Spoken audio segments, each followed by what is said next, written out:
Oui, merci Monsieur le Président.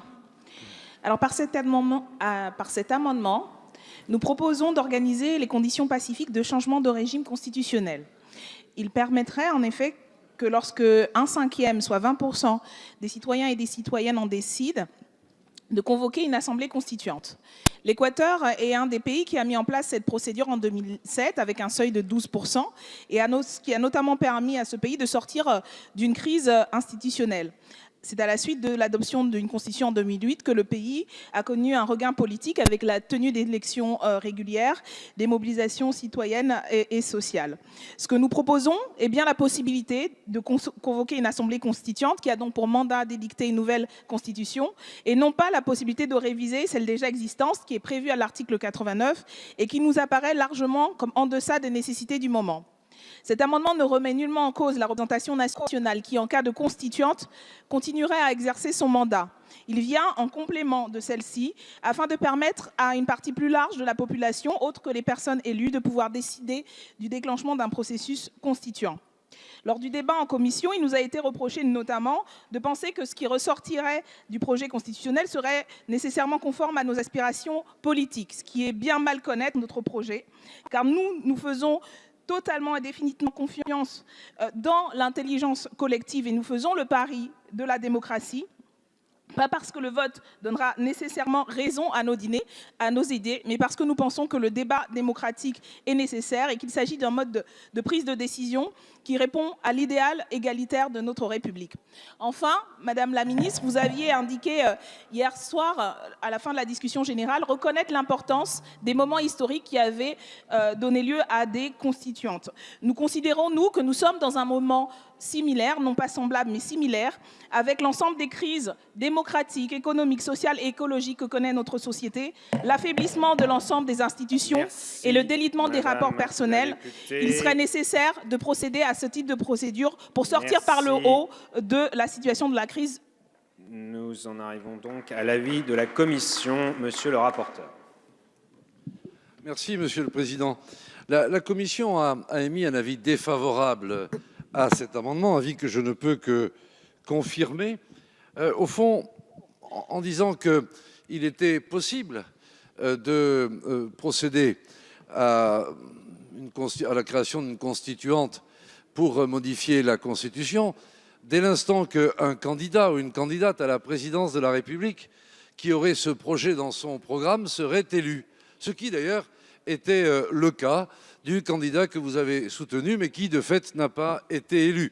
Moyennant quoi, notre choix, lui, ne se porte pas sur l'idée de devenir des constituants permanents et nous ne pensons pas par ailleurs qu'un 5e des électeurs soit de nature à justifier qu'on s'engage dans des voies de révision constitutionnelle permanente qui seraient à nos yeux plus génératrices de déstabilisation régulière de nos constitutions que de fécondité démocratique. Donc avis défavorable.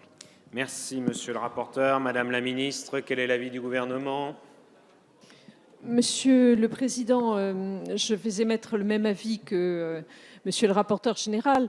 Madame la députée Obono, je trouve symboliquement très intéressant que le premier amendement dont nous discutons ensemble soit effectivement celui qui, de votre part, fasse du recours directement au peuple un élément essentiel de la révision constitutionnelle.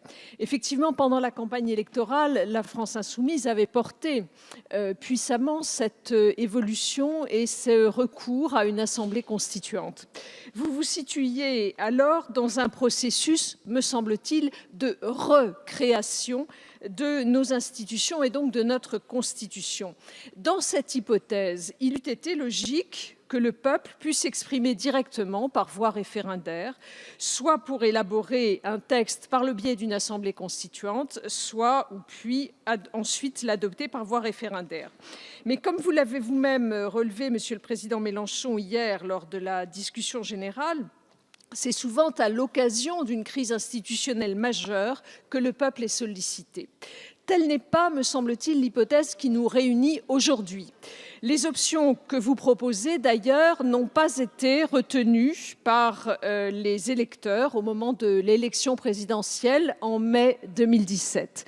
Et donc, il a même été explicitement décidé, en élisant le président Macron, de rester dans le cadre de la Constitution de la Ve République. Nous ne sommes donc pas dans un processus de recréation, mais dans un processus de rénovation de nos institutions. Et dans ce cadre, il peut seulement être fait appel au cadre procédural qui est prévu par l'article 89 de notre Constitution et qui est expressément prévu pour cela.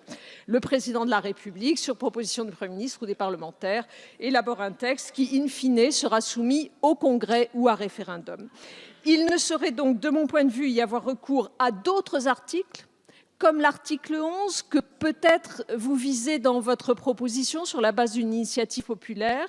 Il me semble que bien sûr, le général de Gaulle avait eu recours à l'article 11 en 1962 pour l'élection du président de la République au suffrage universel direct. Bien sûr, le président Mitterrand en avait même déduit intellectuellement que puisqu'il y avait eu une pratique, cela pouvait donner naissance à une coutume constitutionnelle, mais aujourd'hui, ce n'est absolument pas l'état de notre droit et ce n'est pas la régularité de nos procédures. Et vous le savez, le respect des procédures, c'est une condition essentielle de la démocratie.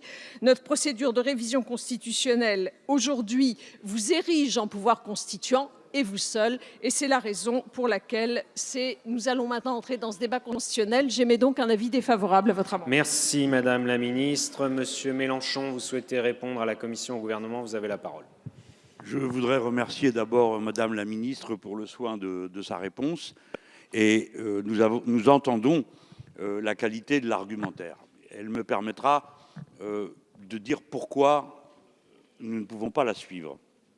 D'abord, vous dites l'élection présidentielle a été une réponse explicite à la demande que nous avons formulée pendant notre propre campagne au nom d'une stratégie dont je conviens qu'elle est une stratégie de transformation radicale de la société, baptisée par nous Révolution citoyenne, de passer à la 6e République. Cependant, je suis sûr que vous conclurez comme nous que le résultat d'une élection n'éteint pas les motivations qu'on avait d'y intervenir. La démocratie permet de prendre des décisions, pas de forcer des convictions. Et la particularité de la démocratie, c'est qu'on a le droit à la fois de perdre et de maintenir ensuite ses objectifs. C'est ce que nous faisons à cet instant avec cet amendement qui postule que le moment est venu que le peuple redevienne constituant. Vous avez eu l'amabilité de vous référer à mon intervention d'hier soir. Vous aurez noté, j'en suis sûr, l'évaluation que je faisais du moment politique pour justifier la nécessité d'une constituante, disant « le peuple se refonde en devenant constituant ». Et le peuple français a besoin de se refonder en se donnant de nouvelles règles qu'il viendra ensuite à appliquer et qui sont ses nouveaux droits. Pourquoi faut-il qu'il le fasse? Parce que, Madame la Ministre, vous aurez noté qu'il est actuellement en grève générale civique permanente et qu'à l'exception de l'élection présidentielle, toutes les autres élections connaissent des taux d'abstention absolument inouïs et incroyables. L'idée de la constituante vient donc proposer de guérir ce moment politique d'une intense dramaturgie d'après nous. Voilà pourquoi c'est le moment de donner un pouvoir constituant. Je dis au rapporteur que, naturellement, il sous-estime notre intelligence. Nous ne sommes pas partisans d'un processus constituant permanent. Si c'est la seule raison qu'il a d'être opposé à nous, alors il est temps pour lui de voter avec nous. Nous sommes pour la constituante. Merci. Voilà tout. Monsieur